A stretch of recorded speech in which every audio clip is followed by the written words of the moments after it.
Bienvenidos, hoy nos vamos a sumergir en los restos de unas mayores catástrofes medioambientales de la historia, el desastre de la plataforma Deepwater Horizon. Pero no vamos a hablar tanto sobre las consecuencias, que ya son muy conocidas, sino de las causas. Tenemos aquí el informe de la investigación oficial, concretamente el análisis 5A, un documento que es pura ingeniería. Nuestra misión es actuar como forenses para poder desgranar esta cadena de fallos que llevó a la explosión. Vamos a buscar el paciente cero, digamos así, del fallo mecánico. Es una forma excelente de plantear por qué no solamente fue un solo fallo, sino fue una cascada. La gran pregunta que para los ingenieros de este informe fue por dónde empezó a entrar el gas en el pozo. Y fíjate, descartar las teorías equivocadas fue casi tan importante como encontrar la correcta. Al final, las pruebas apuntaron a un punto muy específico, a casi 6.000 metros bajo el nivel del mar. Así que vamos a desglosar esta investigación. Los investigadores tenían varias hipótesis sobre la mesa. La primera, que la propia tubería de revestimiento, el gran tubo de acero que forma la estructura del pozo, hubiera colapsado, se hubiera roto. Otra, que la fuga viniera del conjunto de sellos en el lecho de mar. Pero ambas se descartaron. ¿Se descartaron por qué? Entonces, si el fallo no está arriba en el cabeza del pozo, ni en el medio a lo largo de la tubería, investigadores tuvieron que mirar al lugar más profundo, al más inaccesible de todos. ¿Qué pudo salir tan mal allá abajo? Pues exactamente fue lo que toda la evidencia de los cálculos de presión, los modelos en computadora, de software como el OGLA y sobre todo los datos de la operación final para sellar el pozo o el logo estático, todo, absolutamente todo, señalaba al mismo sitio, pues era la parte más profunda del pozo, una sección de apenas 60 metros que se llama el termo de la zapata o el shoot track en inglés. Ahí estaba el origen de todos los problemas. Aquí es donde la cosa es un poquito más seria, porque no solamente esta sección, precisamente por ser la más crítica, no estaba protegida por una barrera, estaba protegida por dos barreras de seguridad independientes. El informe habla sobre una doble falla requerida. Es como si una caja fuerte con dos cerraduras distintas subieran 20 solas. Y esa es la madre de todo el análisis. El tramo de la zapata era la última línea de defensa contra la presión del yacimiento. Contenía dos barreras diseñadas para impedir que el gas y el hidrocarburo subieran por donde no debía. Así que la primera barrera fuera el cemento que llenaba esa sección, un cemento especial, un cemento de cola, un cemento de cola y la segunda era un dispositivo mecánico, un tipo de válvula de antirretorno doble que se llama collar flotador. Para que este desastre ocurriera, ambas barreras, una química y una mecánica, tuvieron que fallar al mismo tiempo o una detrás de otra. Tenemos dos barreras fallidas, así que vamos a analizar la primera, el cemento. Cuando nos referimos al cemento, pues hablamos sobre algo casi infalible. Pero ¿qué tenía de especial este cemento para convertirse en un punto de falla tan crítico? Pues que no era un cemento normal. Estaban trabajando al límite de la tecnología. Era una lechada de cemento aligerada con nitrógeno inyectado, una formulación de alta tecnología de Halliburton, o sea, un cemento espumado. El problema es que las pruebas de laboratorio que se hicieron después del accidente por una empresa llamada CSI Technology concluyeron que esa mezcla era, con toda probabilidad, inestable. ¿Inestable por qué? Un cemento inestable, ¿qué significa? Significa que la receta era tan específica y delicada que el nitrógeno, que eran las burbujas que debían aligerar la mezcla, probablemente se separó del cemento antes de que fraguara. Es un fenómeno Nielsen-Survey-Count. Imagina que se intenta hacer un merengue. Si el aire se escapa de las claras, es un desastre. Pues algo parecido sucedió ahí. El cemento quedó como una densidad incorrecta, llena de canales, llena de debilidades. No pudo cumplir su función principal, que es el aislamiento sonar. ¿Qué es eso? El aislamiento sonar es como intentar tapar con cemento una cañería que atraviesa una pared que tiene fugas de agua.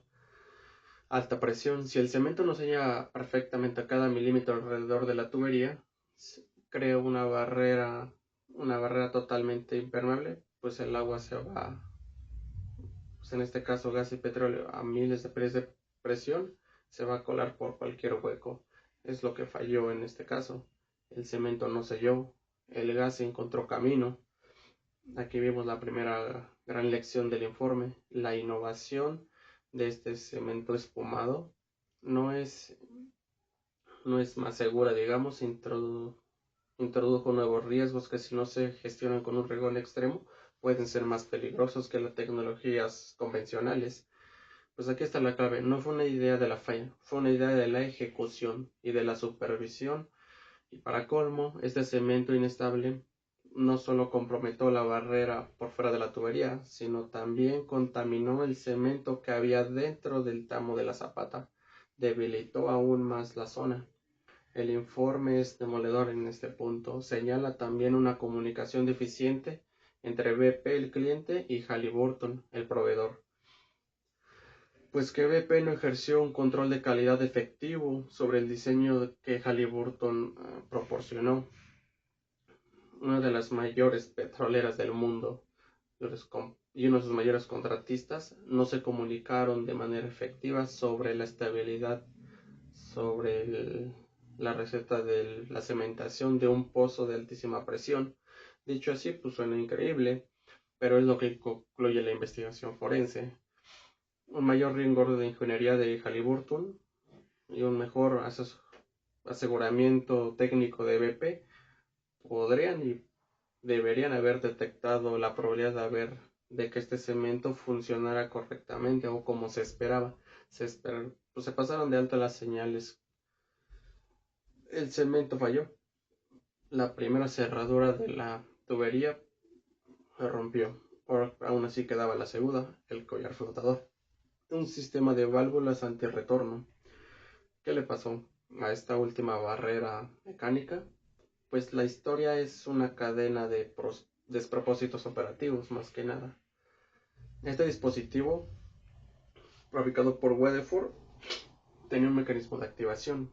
Para que las válvulas antirretorno funcionaran, primero había que expulsar una pieza interna, un tubo, y para ello las instrucciones del fabricante eran muy claras. Había que bombear fluido a un caudal entre 5 y 7 barriles por minuto. Esta fuerza era la que convertía el collar, o la activaba, digamos así. Pues ¿qué pasó? No llegaron. Los registros del pozo Macondo son claros. Nunca superaron los 4.7 barriles por minuto. No alcanzaron la velocidad mínima. Pues más que una negligencia, un ahorro de costes o qué pasó, fue un problema técnico que gestionaron de la peor manera posible. Se encontraron con una obstrucción en la punta del pozo, en la zapata. Para poder hacer circular el fluido, tuvieron que haber aplicado una presión descomunal, 3142 psi, una barbaridad. Pues aquí es donde todo falló. El equipo en la plataforma se quedó completamente a oscuras. No sabían si esta presión tan grande había convertido el collar por fuerza bruta o solamente había reventado esta obstrucción, dejando las válvulas permanentemente abiertas. Así que me decías que pues podrían estar operando a ciegas. Una instrucción que pues debieron de haber seguido de manual. y la decisión fue seguir adelante. No hubo un protocolo para detenerse y reevaluar cuando las cosas salen tan mal o fuera de la planeación del programa. Pues esto es lo interesante de leer estos informes, ver cómo se acumulan ciertas decisiones, cada una defendible en su caso, en su tiempo, pero que juntas crean una trayectoria imparable pues, hacia el desastre. No acabó ahí, hubo otro pico de presión anómalo, un disco de ruptura que debía romperse aguantó hasta 2900, otra señal de que algo pues no estaba funcionando correctamente. Quedó en un estado de integridad desconocida, podía estar funcionando un poquito dañado, completamente abierto. Así que el equipo investigador identificó 3 escenarios: o el taller fue dañado por altísima presión, o nunca se convirtió por el bajo caudal, o simplemente las válvulas fallaron de fábrica y no sellaron. Y para rematar, la prueba de presión que hicieron después para verificar si el collar aguantaba fue, según el informe, no fiable o no confiable. Midieron una contrapresión de apenas 38 psi. Es como probar si una puerta está cerrada dándole un golpe con el dedo. No confirma nada, absolutamente nada. Es una cadena de fallos y de incertidumbres que de verdad pone pues en peligro muchos aspectos. Falla la barrera química, el cemento, y la barrera mecánica, el collar. Queda pues prácticamente en un limbo de incompetencia operativa. La puerta al desastre quedó abierta. Y todo esto, recordemos, a 6 kilómetros sobre sus pies. Pero la investigación no se detuvo ahí. Se analizaron otra teoría, que la fuga se originó más arriba, en el cabezal del pozo, en el lecho marino, concretamente conjunto de sellos del colgador. Lo fascinante aquí es que aquí el detalle técnico que revela otra decisión como mínimo cuestionable. A ver, para entenderlo, imaginemos una tapa de olla a presión. El cabezal del pozo es la olla y el colgador que sujeta la tubería es la tapa. Normalmente esa tapa se fija con unos cierres de seguridad para que no salte. Pues bien, en el pozo Macondo ese cierre, una pieza cable llamada camisa de bloqueo, no se había instalado. Faltaba una pieza de seguridad fundamental en el cabezal del pozo. Era una decisión de diseño, porque se planeaba instalar más tarde, pero en el momento del accidente no estaba. Sin esa pieza, la tapa de la olla, el colgador, levantarse unos 15 centímetros y la presión en el espacio superior era suficiente, y eso creó una vía de escape. En la presión llegó a este nivel, fue esa la causa inicial. Aquí el análisis nos dice que es muy preciso. El estudio de cargas mostró que las fuerzas de levantamiento se acercaron, pero no alcanzaron los 500 psi adicionales para levantar el sello, al menos no durante las pruebas iniciales. O sea que no fue la causa raíz, no. La conclusión fue tajante. Nos dijo que el flujo inicial vino del fondo, del tramo de la zapata. El fallo del sello en el cabezal del pozo sí ocurrió, pero una consecuencia, no la causa. El flujo de gas y petróleo ardiendo que subió del yacimiento reventó el sello, pero eso ocurrió cuando el pozo ya estaba fuera de control. La teoría del cabezal del pozo queda descartada en este caso como causa raíz. Esto nos lleva a una decisión de diseño anterior a todo esto y que fue muy crítica: el uso de una sarta larga de producción en un lugar de un liner. ¿Fue esta una mala decisión que preparó el terreno para el desastre? Pues curiosamente el informe concluye que no.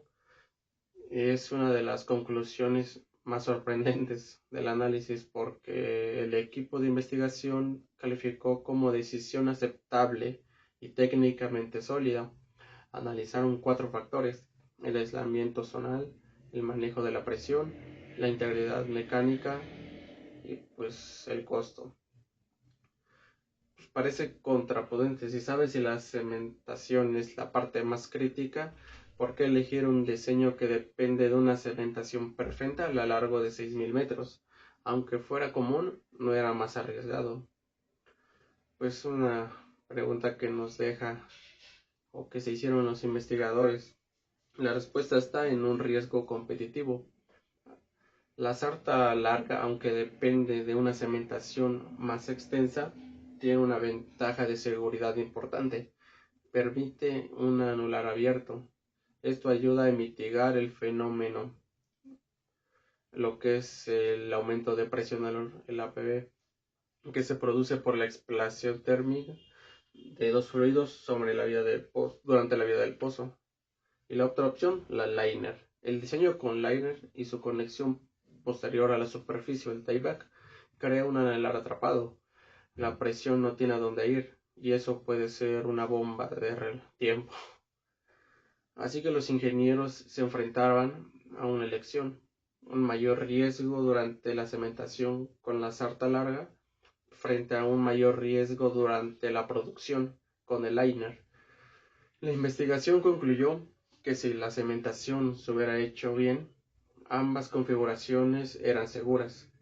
La decisión de diseño en sí no fue la causa.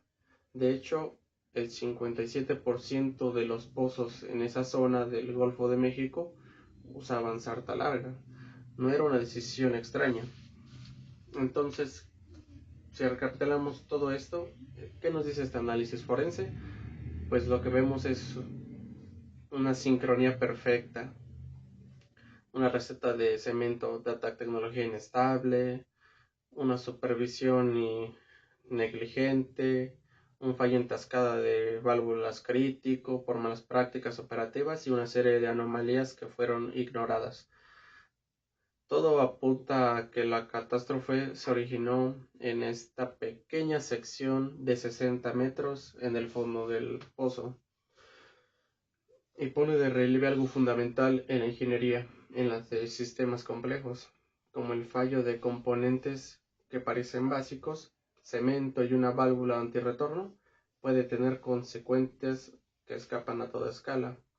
Las conclusiones del informe son un mayor rigor de ingeniería, más pruebas, una cultura de seguridad que no acepta operar a ciegas y una mejor gestión de riesgos por parte de todos, tanto de BP como de Halliburton. Pudieron haber identificado estas habilidades.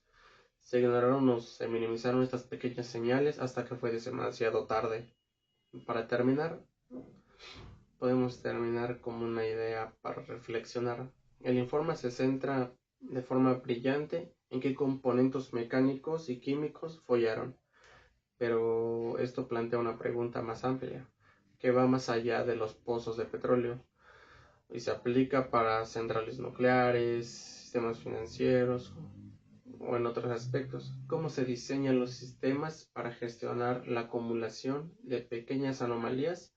Un pico de presión, un caudal no alcanzado, una prueba no concluida, antes de que se combinen y pues crean un mayor sistemático de consecuencias devastadoras. Esta fue una pregunta muy importante. Este informe no solamente es la autopsia de un pozo, sino es una reflexión sobre la complejidad, sobre la arrogancia humana. Nos enseña que el sistema tan extremos, la cadena siempre se rompe por el eslabón que podemos decir que no podría fallar, en este caso el cemento y una simple válvula.